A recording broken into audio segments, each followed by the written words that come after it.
Hey everyone, welcome to this mini podcast project series where we are going to go down the rabbit hole of ballet and the ballet wallets. For those who don't know, Ballet, which started in 2019, is a US company behind the world's first multi-currency, non-electronic, physical crypto wallet. My name is Eric, and I am part of the marketing team here at Ballet, and I'll be chatting with Ballet's founder and CEO, Bobby Lee, in all things ballet. From how it all started, to the inspiration behind it, from design to inception, what makes it secure and different from hardware wallets, and what the future looks like for ballet and crypto wallets in general. We're excited to bring this story to you all, so sit back and enjoy the conversation we had with Bobby Lee. And in part 3 of the podcast series, Story Behind Ballet, we are back again with Bobby Lee. This part of the podcast series, we will be talking about the beginning formations of the ballet team and the company, and then talk about the ballet wallet itself, beginning with the way it looks, the way it feels, the way it comes off.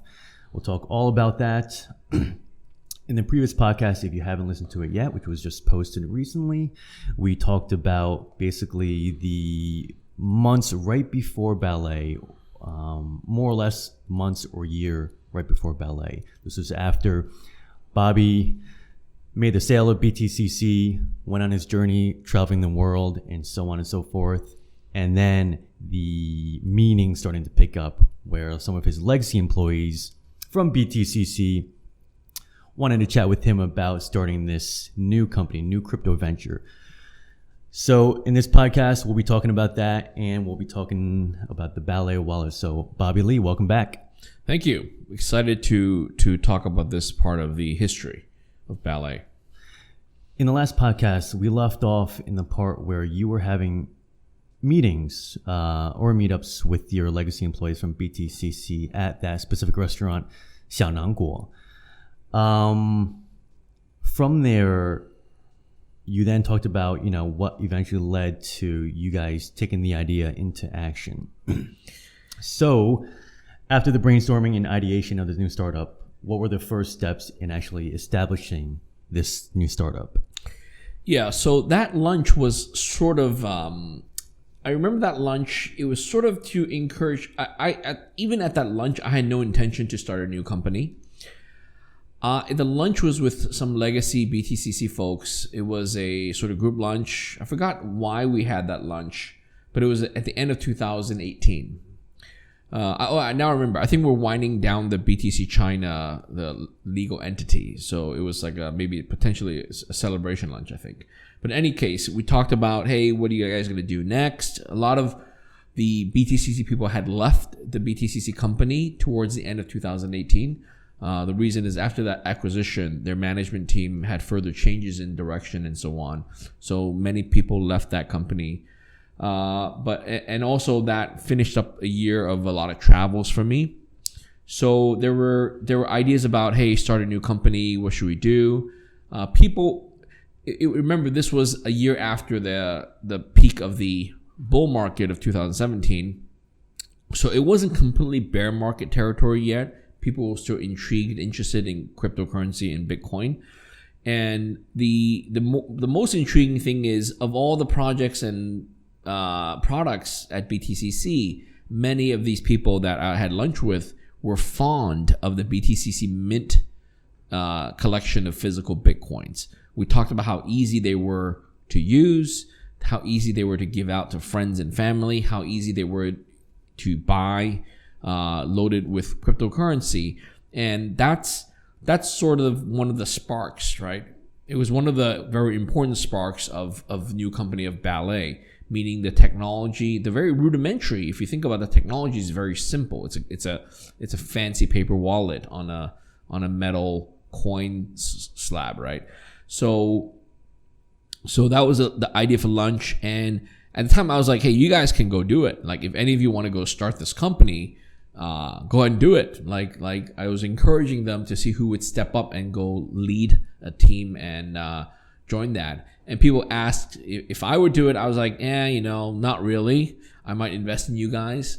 At the time, just to be clear, the idea would be just to do a replication of BTCC Mint to launch another physical coin cryptocurrency coin company like the Cassatius, like the BTCC Mint, with round coins, either metallic or poker chips with sticker, tamper evidence stickers and private keys printed. And that would be the concept, and have them in the appropriate denominations and sell it and so on and so forth. So that was the lunch. It was a spark. It was certainly not an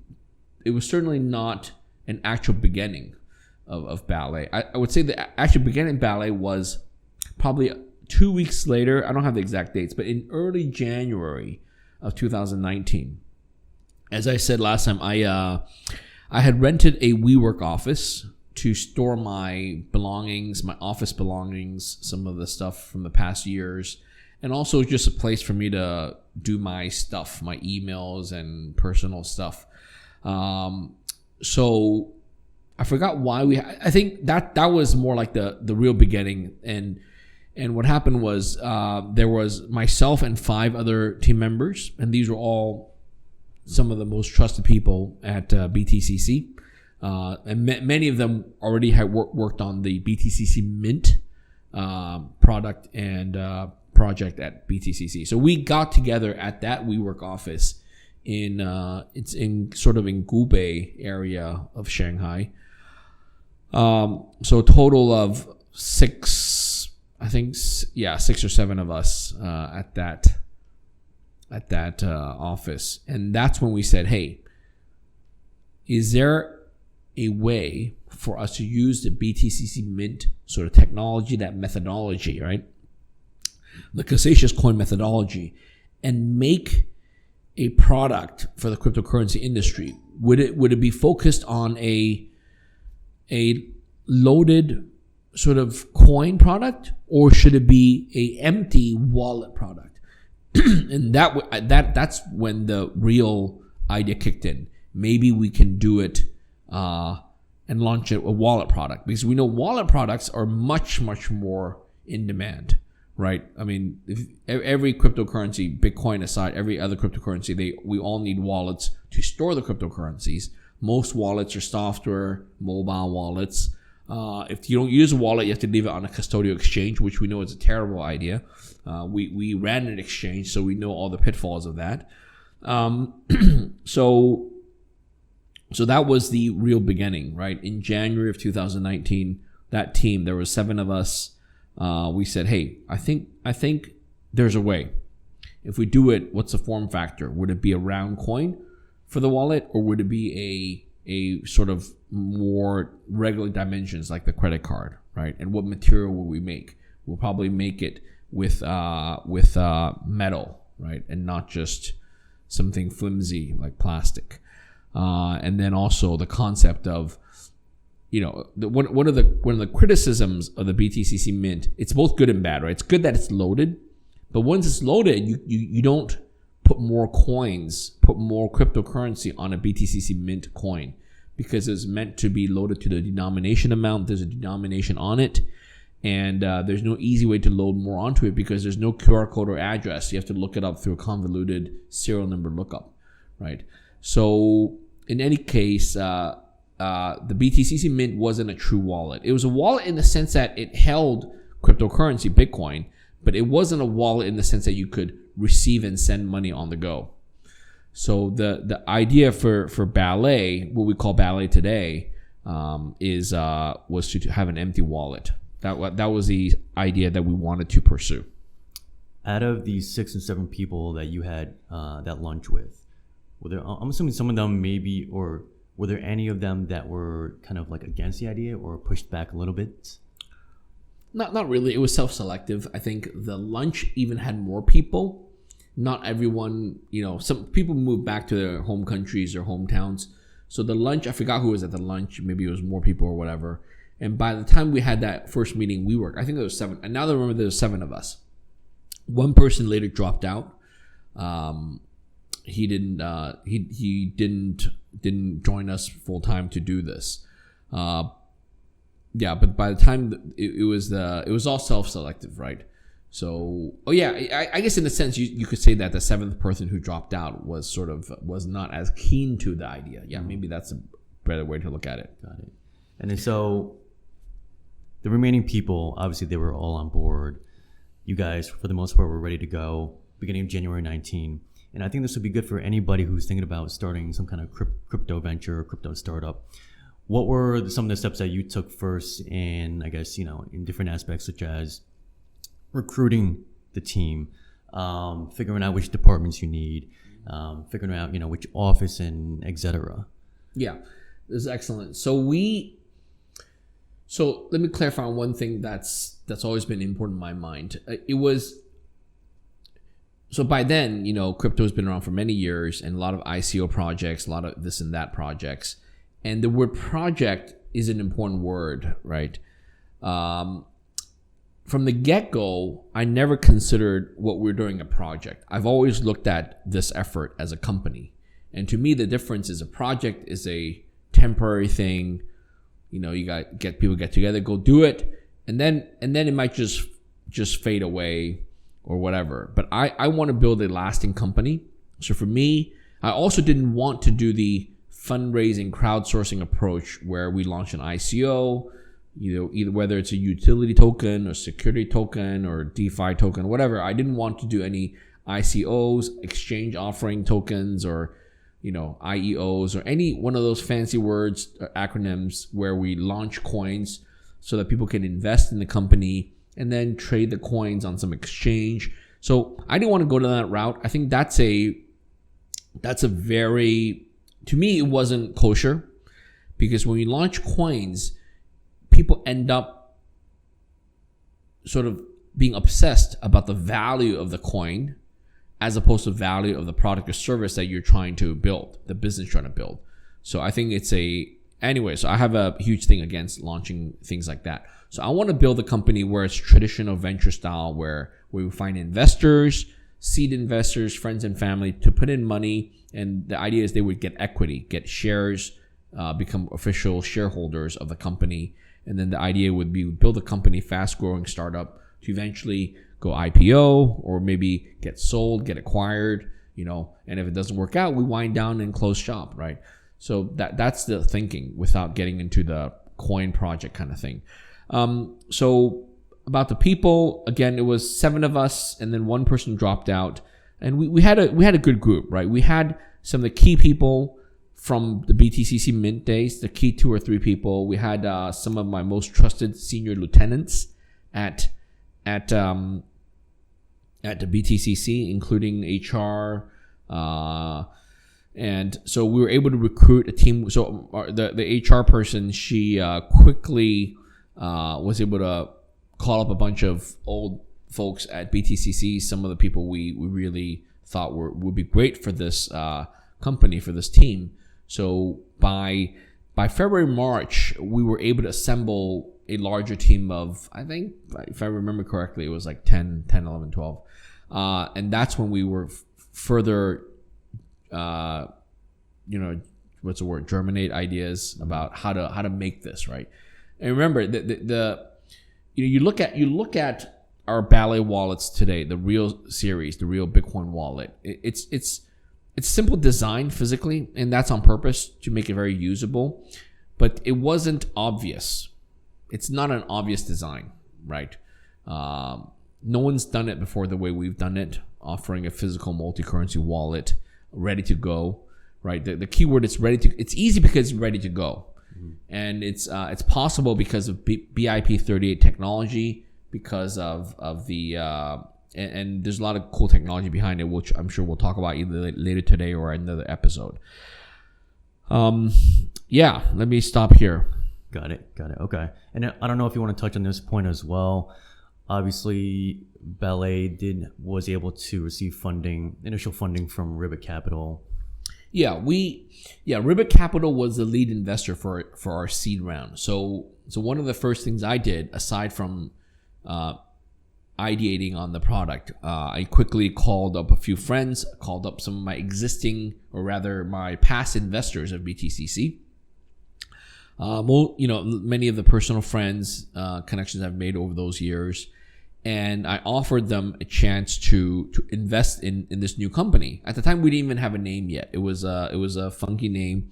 We wanted to carry on the BTCC Mint legacy.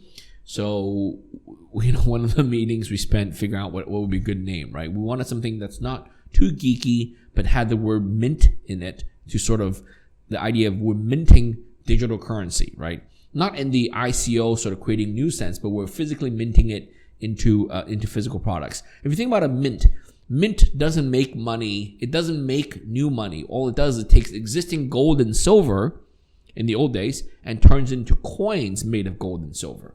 So that's what we're doing. We're saying we're taking digital currency and making it into coins and wallets of digital currency. So our first company name, the initial name was called Crypto Mint. So I think we still own that domain, cryptomint.com.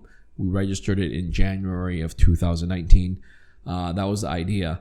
And we even spent time obsessing about the logo, how to do the logo. It was an image of a coin bag, right? Like a bag of coins in the cartoons. Mm-hmm. You would put your coins in there. So the idea is that it's a wallet to hold cryptocurrency, and the name would be Crypto Mint.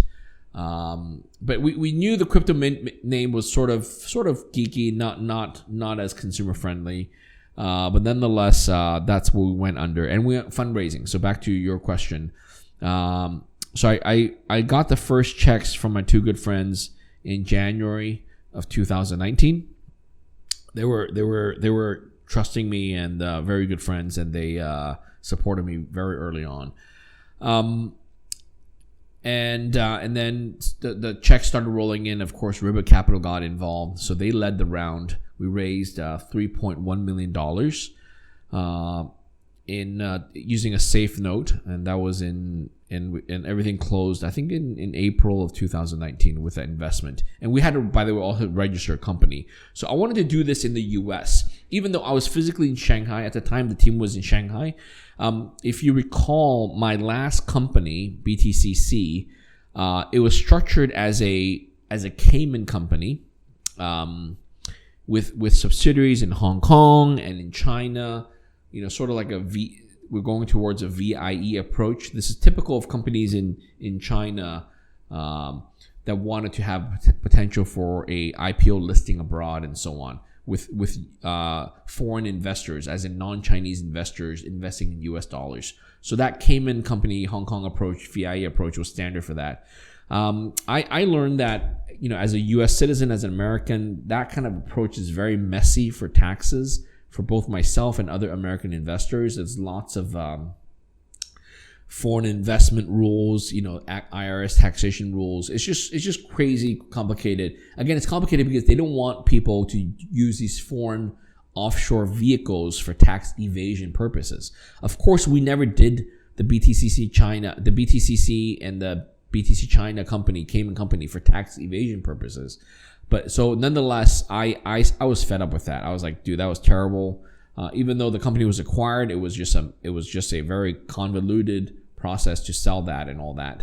So I said, hey, I'm an American, and given the regulatory situation in China, I frankly didn't care whether we needed China to be part of this success of Ballet, right? Of Crypto Mint, in terms of the business model. We're going to utilize the resources and the staffing in China to build a great product, to build a great company. But the China market, from get-go, I wasn't too concerned about whether the China market, the China crypto market, would sustain into the future.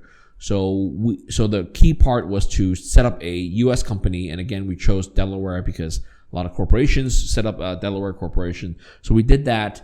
So it was a Crypto Mint incorporated as a Delaware C Corp, and I chose Las Vegas as my headquarters. That's my home base in the U.S. So that was what we were doing in January, February, March. Setting up the company, getting lawyers. We hired WSGR Wilson Sonsini, get that law firm to help us with the company setup, and all that. Yeah, that was, I think, and it was all done by end of March, early April. And in the meantime, those were the few months we were still meeting, on a weekly basis at the WeWork office. Yeah. So yeah, it definitely did sound like a lot of paperwork and a lot of administrative kind of issues you needed to take care of, and I'm pretty sure not many people realize how much work it actually requires to actually start a company besides coming up with the idea of your service and product. And good point, interesting point on your viewpoint of IEOs, ICOs, and etc. Because I think most people these days, whenever they want to start and get into the crypto industry, most of them would think about, let's start a token. Let's get people to invest in a token, yada yada. We're gonna get into the actual Ballet physical design. Yes, the Ballet wallet. Before we get into that, I want to quickly recite something that I saw on a Reddit post. Recently, I came across this Reddit post, but this Reddit post was actually posted about 6 years ago by a guy named Bruce Fenton. And in this Reddit post, for the listeners on this podcast, he stated, "I really think there is more to paper wallets, and I'm looking at exploring more. Do you have a cool startup idea, tech, or plan related to paper wallets? What do you think is their future? What would make them easier, more appealing? What business related to paper wallets would you like to see? Do you see a value in pre-made or pre-loaded wallets?"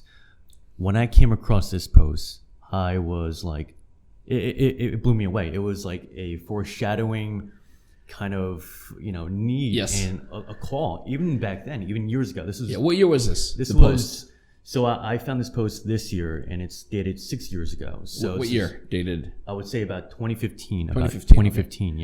Yeah. This was before the second bull market, the second bull market of 2017. Correct. Yeah. So here we are in 2019, right? With the idea of ballet and the starting of the ballet team and the product itself. Now here we are with your team, everything's set up.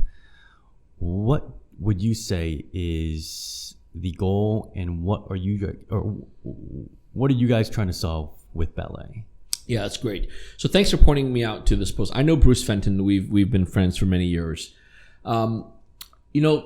This is it's a pleasant surprise to hear about this, to see this Reddit post from 2015. I hadn't known about this until now in 2021. This is precisely it. If I had seen this post in 2015 or 16 or 17, it would not have meant much. I mean, we did launch BTCC Mint towards end of 15, but the BTCC Mint idea was very much a similar evolution of the Cretaceous coin. So in some sense, the BTCC Mint idea is to his calling, right? I just didn't reach out to him to discuss it further at the time. Maybe if we had, we could have collaborated. I should call Bruce and chat about that. See if he remembers making this post. But for ballet, the idea for the current ballet wallet, again, it started in the December. It was an idea to do. It's kind of like what Bruce said at the end of your quote, saying loaded or unloaded wallets, paper wallets, right? So very, very truthfully, both the BTCC Mint and the Ballet concept is a fancy paper wallet, right? It's just not the traditional paper, but it's other materials, but it's a paper wallet. Obviously, Ballet in my opinion, has a much more advanced technology behind it, advanced feature set. But looking back at your post now, it would have been great to share our brainstorming sessions with Bruce Fenton in early 2019. I think he would have maybe potentially even gotten involved if this still holds near and dear to his heart. So you were asking about the ballet concept. So here's why by early 2019 I decided to jump in. Remember the lunch in December, I said, you guys go do it, someone go do it, I'll even invest in you. But by 2019 I wanted to jump in, and the key reason is that it was no longer going to be a loaded wallet product. But remember, loaded products have a lot of regulatory issues, right? You're sending loaded currencies, wallets, which is expensive. There's issues of shipping, logistics. There's issues of insurance in transit. There are issues of import taxes, export controls. There are issues of cryptocurrency regulation, being a money transmitter. There are issues of licensing.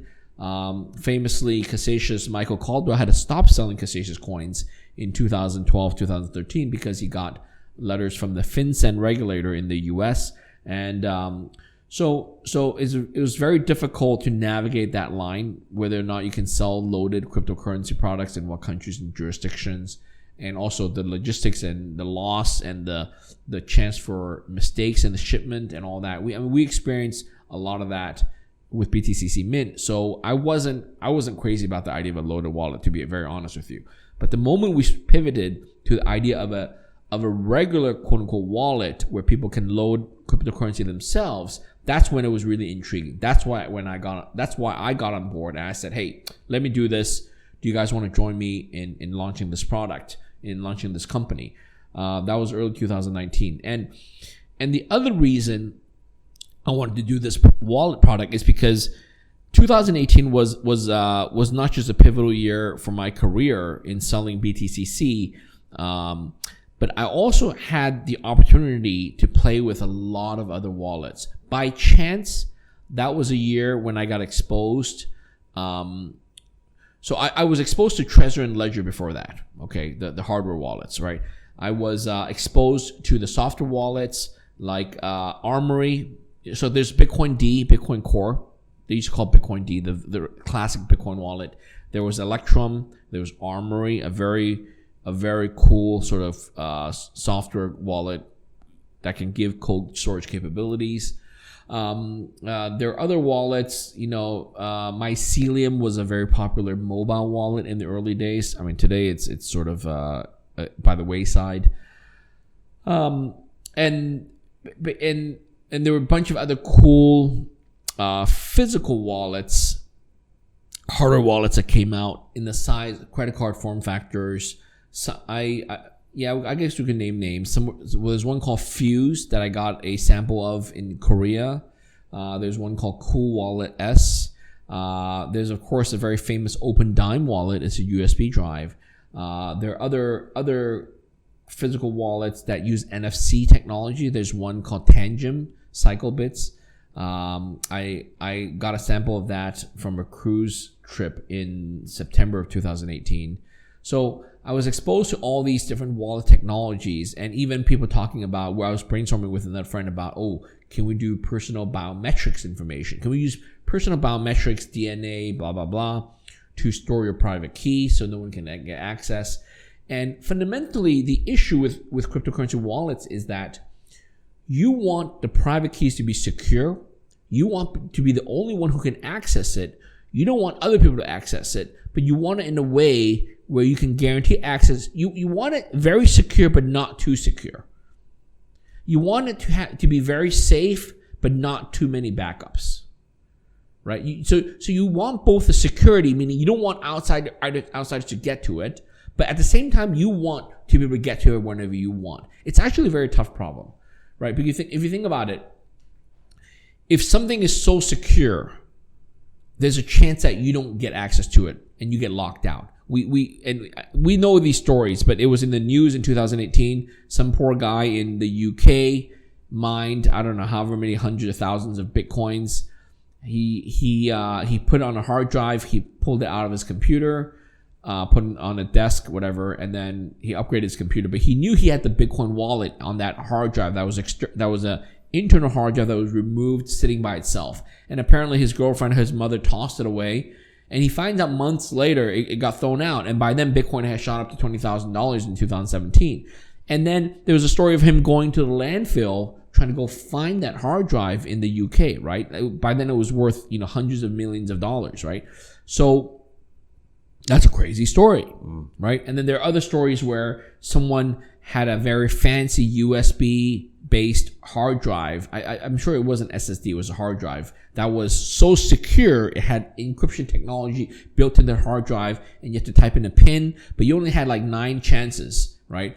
And basically, we all think we want to use passwords and PIN codes to secure our files and documents, right? We've done that. And very gratefully, I learned a lesson early in my life, right? I have to use a password manager or whatever, because we come up with these amazing ideas for a secure password. We like, this brilliant. I should use this as my new password. But then what happens is, if you don't use it often, you forget about it. Yes. Right? And you don't want to use it often because you want this password to be very special for that occasion, right? You're like, this is a very special password. It's for this thing. And I'm not going to reuse the password, right? So by not reusing it, you actually increase your chance of forgetting it.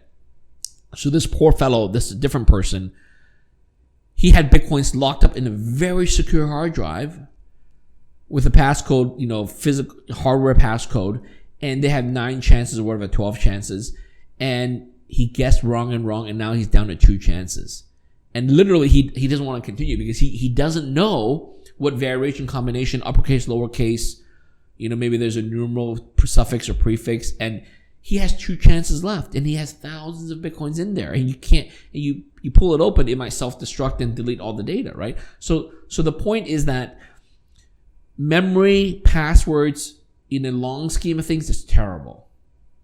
So you look at a gold bar, you look at a diamond ring. Why are they valuable? There's no passcode around it.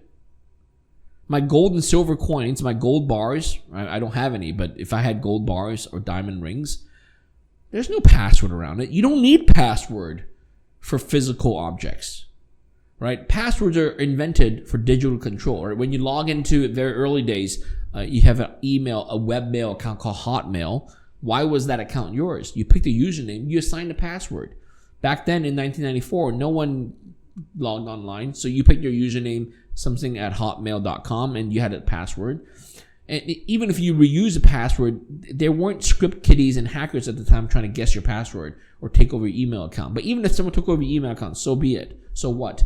One funny story was back in 2000, when I was at Yahoo, a friend of mine guessed my password. He took over my own Yahoo account. I was like, what the heck? My friend Danny, right? So anyway, I gave him a lot of grief about that. But he gave me grief too. He's like, Bobby, you used an insecure password. And yes, it was my fault. So passwords, if it's too secure, it's bad. If it's too easy to guess, it's also bad, right? So double-edged sword. And so coming full circle, so 2018, I also... after I sold the company, I happened to be in the US. I was a fan of Ledger hardware wallets. I use a Trezor as well. I actually purchased a whole bunch of Ledger wallets. Ledger at the time was a Nano S. It was very hard to find, hard to buy. It was very, very scarce. They were selling them as fast as they could make them. And I bought about 10 of them, and I brought them back, and I would give them to my best friends in the industry. And a lot of my colleagues, my ex-colleagues at BTC China, BTCC, I would give them this amazing hardware wallet, the Ledger Nano S. And, store the cryptocurrency. I used it myself for some of my cryptocurrencies, Bitcoins and so on. It was multi-currency support, Bitcoin, Litecoin, Ethereum, and so on. And the ideas would get them to use it, right? But what's interesting, I learned in the fourth quarter of 2018, is that after I gave out these wallets to people, most of them sat in their drawers. Most of my friends, and these were crypto people who owned cryptocurrency, they didn't bother with using it. It was too hard to get going. You open the box, there's instructions, you have to download the software, you have to set it up, you have to plug it in. There was no battery to charge, but you had to plug it in, you have to set it up, there was a PIN code, passcode, and you had to generate a what they call a recovery seed, 24 words, I think. It was just too complicated. And some people, one other friend, he went through the process finally, and then he actually stored the recovery phrase in the same box as the wallet itself, and you just put it in the drawer.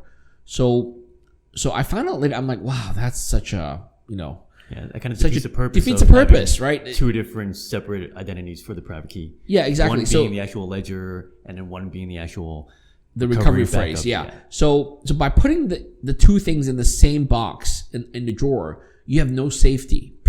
You have no safety, electronic safety, right? In that case, it was just a paper wallet. Anyone who goes to the drawer can look at it and look at the words, and they could steal your funds anytime they want, because there was no tamper evident protection and all that stuff.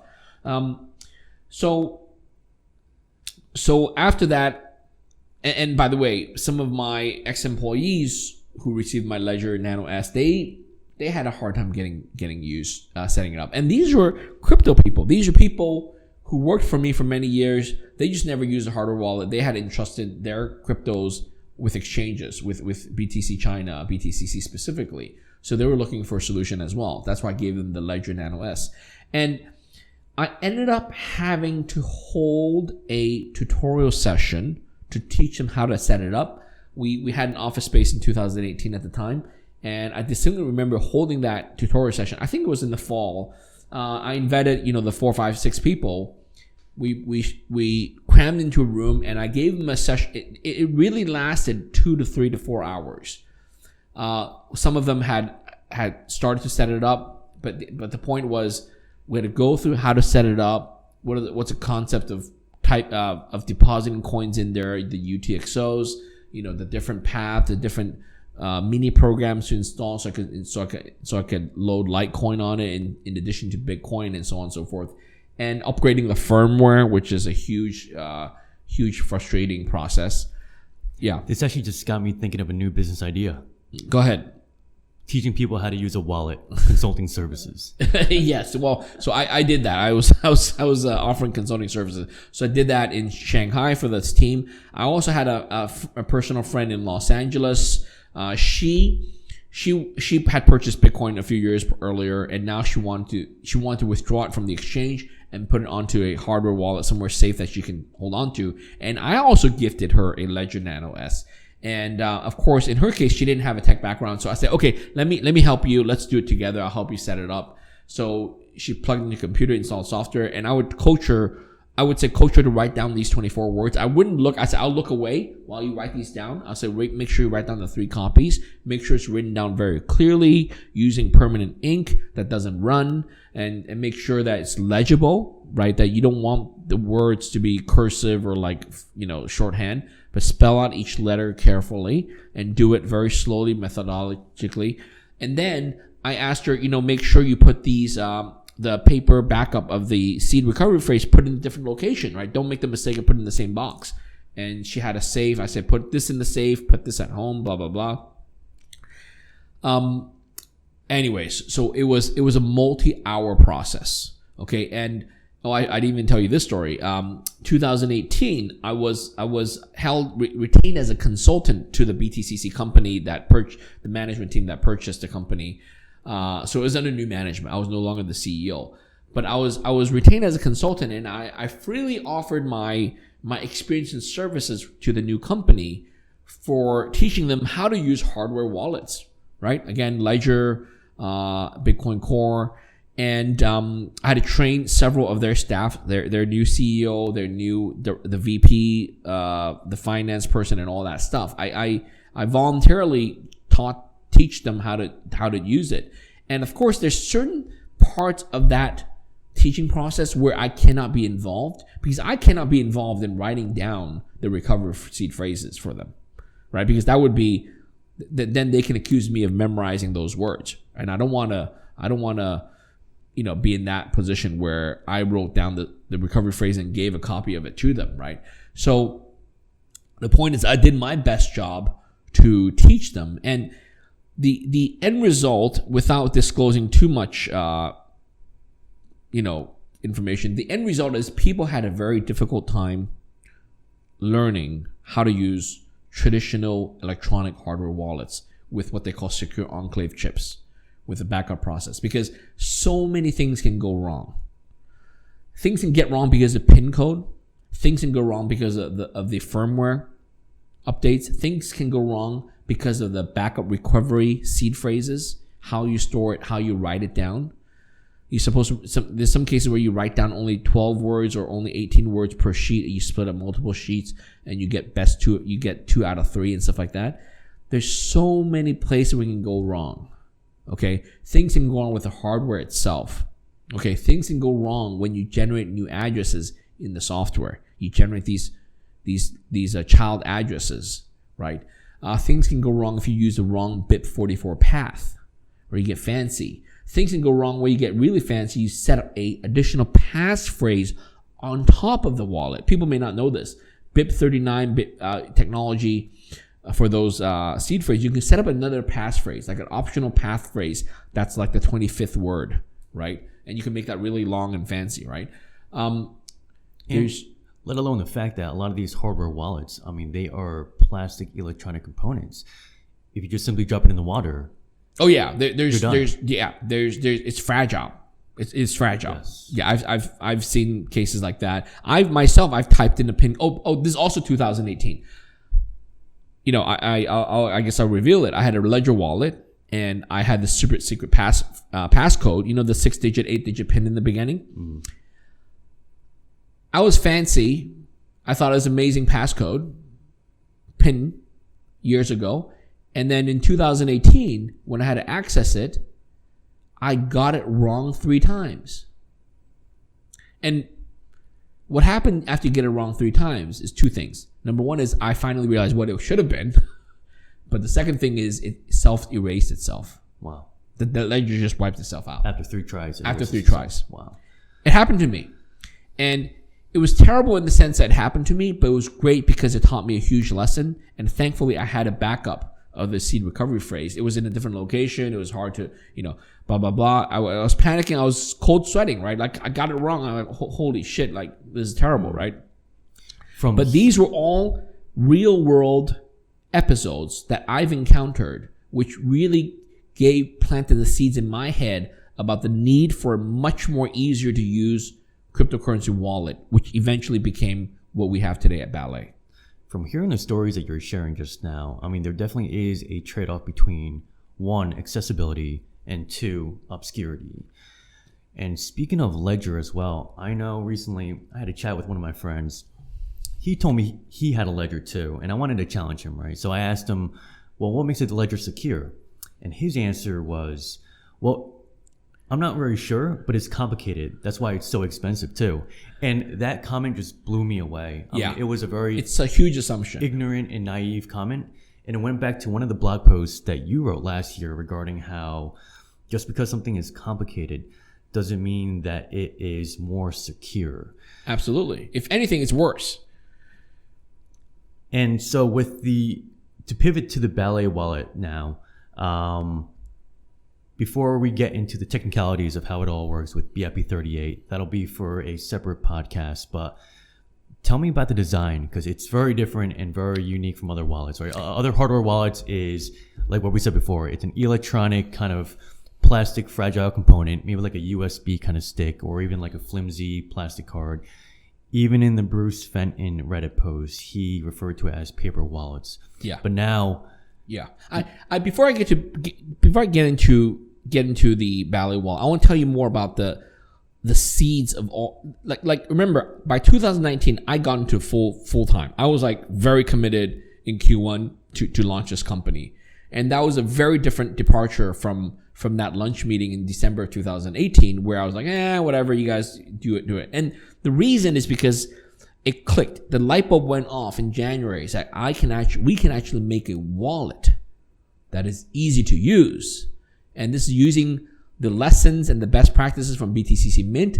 And most importantly, it was also the lessons and the pitfalls of all the other wallets that I saw prior to 2018. Right. So I talked about the Ledger. There's another episode where these are all true stories. NFC. People say NFC is great technology, and there's a few variations of wallets that are credit card size with NFC chips in it. You store your cryptocurrency on this secure enclave chip that's in the NFC chip. You tap it on the phone. You can access the wallet contents. You can check your balance, and you can send it when you tap it on the phone. Otherwise, you put the NFC chip you take the NFC card out, and then no one can steal your funds. Here's a real episode. I have an NFC identity card with an NFC chip in it. Because I held that card in my physical leather wallet that I carry with myself, and my leather wallet, in my pant pockets, it folds and whatever, it gets pressed and sit on it and whatever. The plastic identity card actually cracked on the edge, on the upper right hand corner, and the crack broke through the NFC antenna. Wow. In doing so, that whole card, the NFC chip, is rendered inert. meaning you can no longer conduct the NFC or RFID circuitry. You cannot get the signal into it for it to broadcast and do its calculation. So that was a terrible, it was fine because I just get the ID card replaced, right? However, if that were a wallet of cryptocurrency storing the private keys, I would have no way to retrieve the private keys because it's microscopic, right? Think about it. The private keys are microscopic on that firmware chip, on that secure, what they call secure enclave, right? Same with regular hardware wallets, electronic hardware wallets like Ledger and Trezor. The private keys are microscopic. They're stored in these flash RAM things that I cannot even see with my eyes. If you have an electron, tunnel, what do they call it? Electron microscope, you can go in and maybe look at something. You could solder some micro wires onto it and get the signal out. But it's crazy, right? So that's why when people show me these fancy NFC chips, RFID chips, wallets, cryptocurrency wallet, I'm like, yeah, it's fancy, but if you think about it, not very fragile and not very usable in the long term. It's just, yeah, I can trust it for use right now for the few transactions we'll do today and tomorrow. But would I want to put my Bitcoins on here and come back 20 years later to find out the wallet cracked under heat? You put it in a hot storage, the wallet cracks, and it breaks the antenna. You cannot get your chips out. That would be terrible. It would be like the worst nightmare, right? So, and also biometrics. I'll talk about that. People say, oh, biometrics, fingerprint scanning, right? Now, we all tried Touch ID on the iPhone with the fingerprint scanning. There are cases where over the time, my fingerprint doesn't change, but just the science and technology behind it is not foolproof. You want to prevent false positives and false negatives, meaning that if you had a card with a biometric device for fingerprint, you want to be able to authenticate it properly. It's called provisioning. You have to provision your profile properly in the beginning. That's why you have to press your fingerprint on it multiple times for the system to learn your fingerprint, okay? But afterwards, you don't want any false positives and no any false negatives. A false positive would be a friend or a hacker who puts their fingerprint on it and the wallet mistakenly thinks it's you. A false negative is when you actually put your own fingerprint on it and the wallet mistakenly thinks it's not you. So a false positive on a fingerprint thing would yield a hacker, give them access to all your funds, and a false negative would lock yourself out of it. Both are terrible. It's a lose-lose situation. Lose-lose. That's why biometrics. They think about, I remember taking a flight and I was thinking, hey, you know what? It would be great. It was during, I was boarding the plane. I just happened to be thinking about this. Okay. I was thinking, it wouldn't be great if we could use biometrics, like human DNA. What if I could have a wallet with a chip embedded in my skin or somewhere in my arm where I have access to my DNA, and my DNA is some root master private key for my wallet? That's great. But then I was like, you know what? If I had a piece of hair that fell out, someone just stole a piece of hair from me, or something, I coughed and they have some skin sample or whatever, and they can have my DNA, then they can steal my coins as well. So DNA is not great either, right? You want to be able to, you want to have control in giving permission in signing the private key. Just because the private key is based on your DNA, it doesn't mean that you're the only one who can access your DNA, right? So, or do you want the government involved where, so basically we don't want a government controlled a centralized solution either, right? So for decentralized hardware wallet, you really want it to be simple, secure, but not too secure, where you can't get access to it. So those are some of the thought processes in my mind. Like you didn't want any of that. And of course, the firmware upgrade, I think I mentioned. I would say all electronic hardware wallets have firmware upgrades, have firmwares that can be upgraded. And I'm sure in the audience, you guys have used these multiple wallets.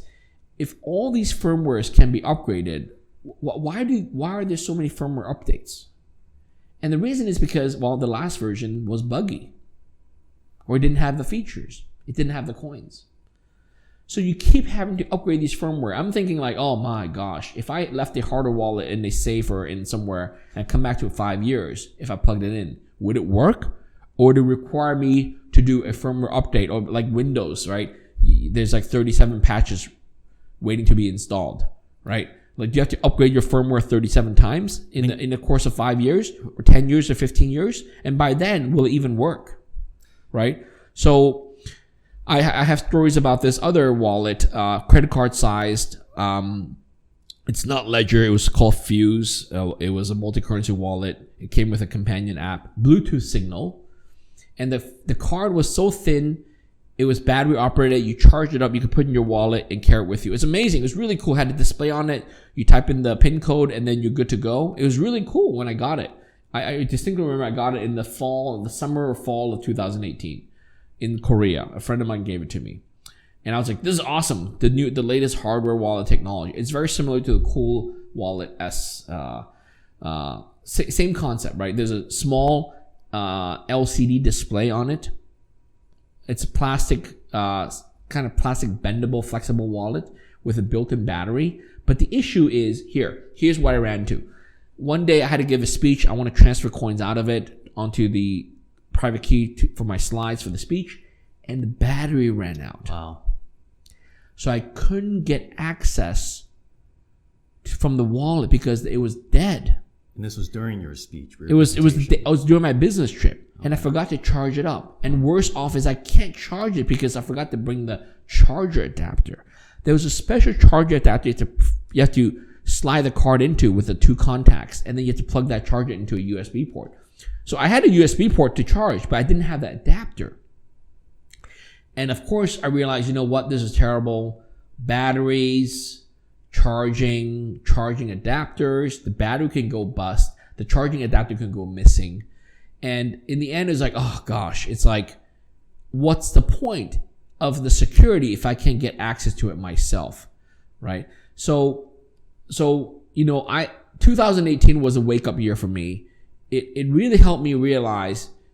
Again, all of 18, I didn't think I was going to start a wallet company, but it did help me realize cryptocurrency wallets, the state of the wallet industry in 2018 was terrible. I mean, to the people who really understood it like I did, it was terrible. To the casual person, there was a lot of solutions. There were even solutions to how to store the 24 recovery words. There's something called Crypto Steel. I went to a conference in 2018 in Las Vegas, I think. And someone gave me a crypto steel thing where you use a special battery powered pen with a diamond tip, and these were stainless steel cards, and they had blank lines for the 24 words, and you would use that pen to etch onto there your recovery words, and you have to do it in your own handwriting. The diamond tip was spinning, so when you etch it, it sort of shakes and wobbles a little bit, so you have to do it properly. You draw a line, you have to write your letters cleanly and slowly. And then there's all this stainless steel dust that falls off from that use. So that was, these are just all the fancy ways to secure cryptocurrency. And do I expect my mom to do it that way?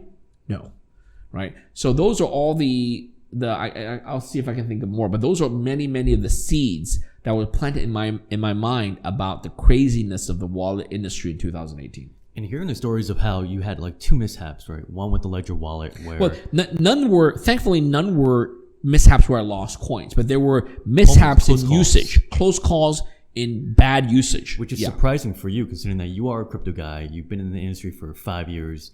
And even for you, an expert in crypto, you still have close calls. Yep, and close call because my memory is fallible, right? I consider myself a smart person with a decent IQ. I have a great education background and all that. But if you ask me, think about all the passcodes and passwords and passphrases I've used over the years, it's not clear I'll remember everything. And especially not in 10 years or 20 years. I want to hold my cryptocurrency for another 10, 20, 30 years or more. But can I mentally remember all the passcodes and passphrases and PIN codes that I need for the next 10, 20, 30 years without a proper backup? Let alone having to go through all those different firmware updates and upgrades. When you were talking about that, I know even for myself, for the normal person out there, whenever we're using our phones, we all hate having to upgrade our apps. Oh, yeah. Let alone having to go to our crypto hardware wallet to upgrade the firmware. Exactly.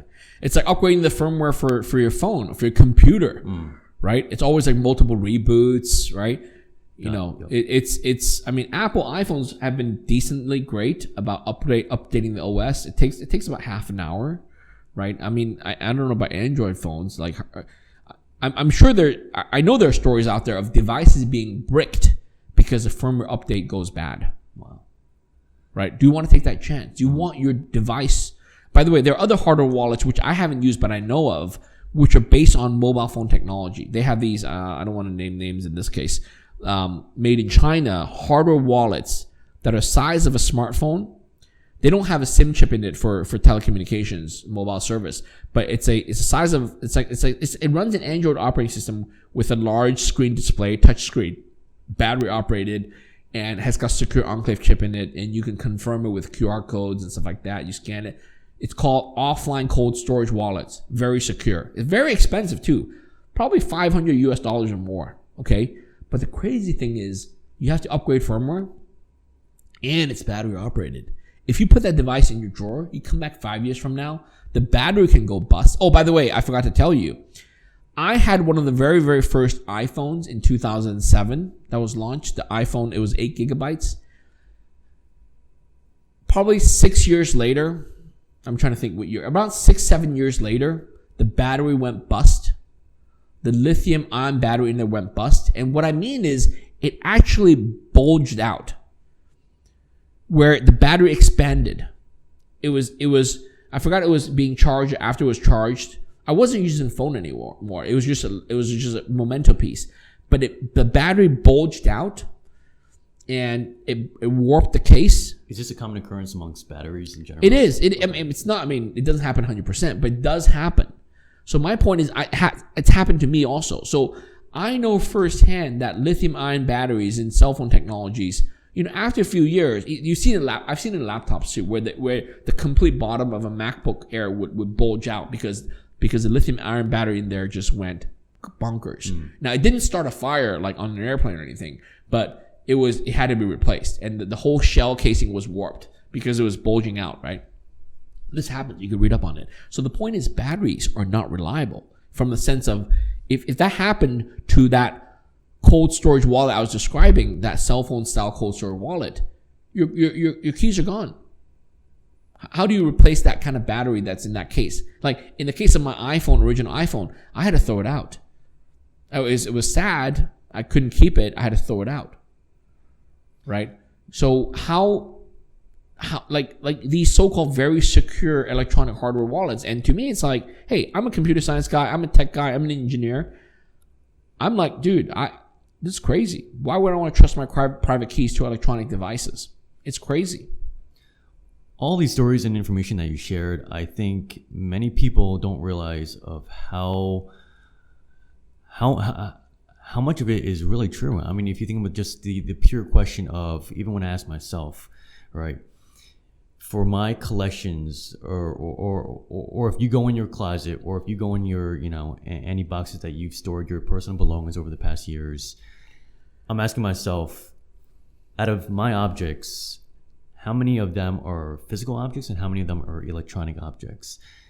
If I ask myself, do I still have or own the cassette player that I had when I was a kid in the 90s, or my first CD player back in the early 2000s, versus do I still have those memorable pictures of me and my family when I was a kid? I would say, and I think most people would say the same thing, they would still have those photos, those physical photos. Analog stuff. Exactly. The electronic stuffs, I'm sure nobody keeps. Because they're obsolete. Exactly. They get outdated. Exactly. You throw them out. And even at the most recent conference, for your presentation about the freedom of hodling, you made one really resounding quote that I wanted to quote right now before we wrap it up. And you said, this is designed for a 20-year lifespan regarding the Ballet wallets. Yeah. No other wallet is designed for that length of time. Imagine in 20 years, all the technologies like Bluetooth, the USB, USB-C, NFC chips, all those firmware chips are going to be obsolete.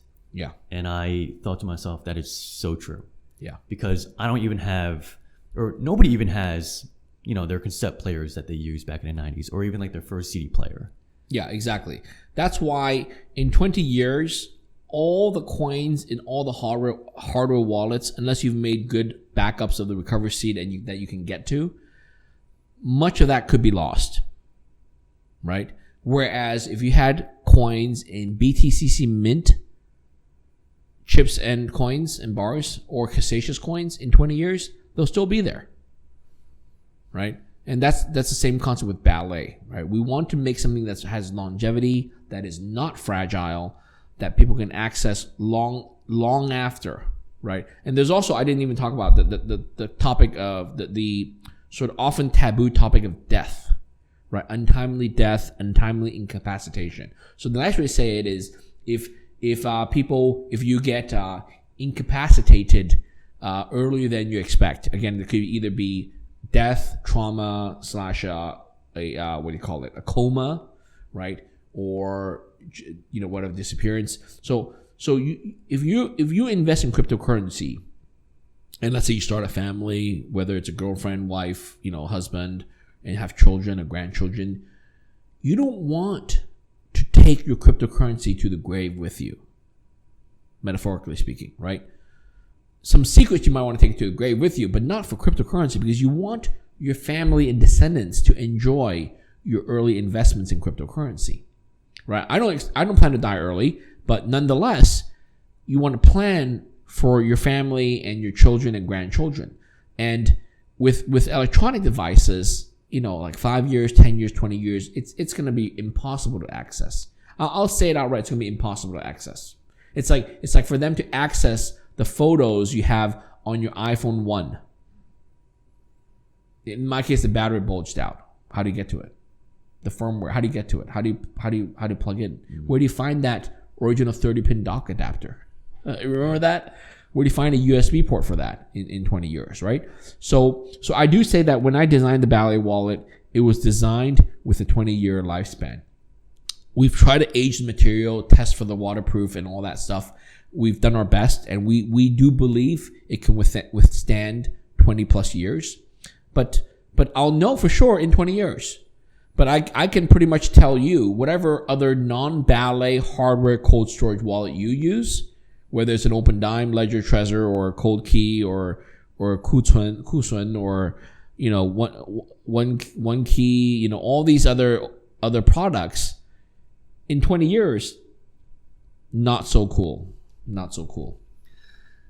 On the next podcast, we're going to get deeper into the technology behind the Ballet wallets, the BIP38, the whole 2 key factor generation process, and the design itself, the metal, the sturdiness, and everything about it.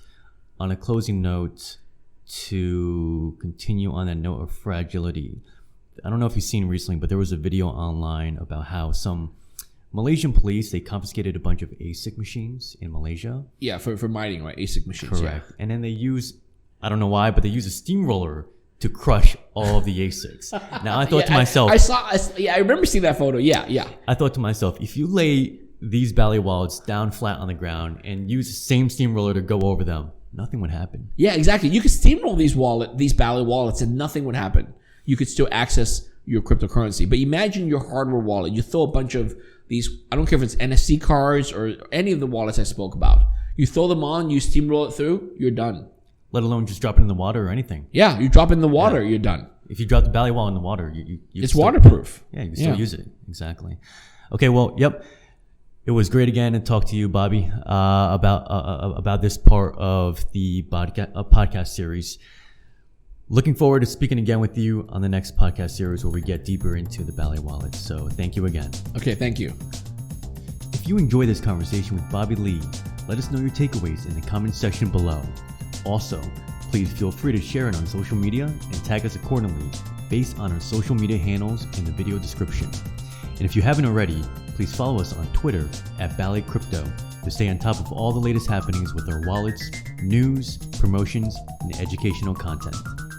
On the next episode of this podcast series for part 4, we'll be chatting again with Bobby Lee on the technicality of the Ballet physical wallet, from the design, technology, and all the security behind it. So please stay tuned for that episode to come out by subscribing to our YouTube channel.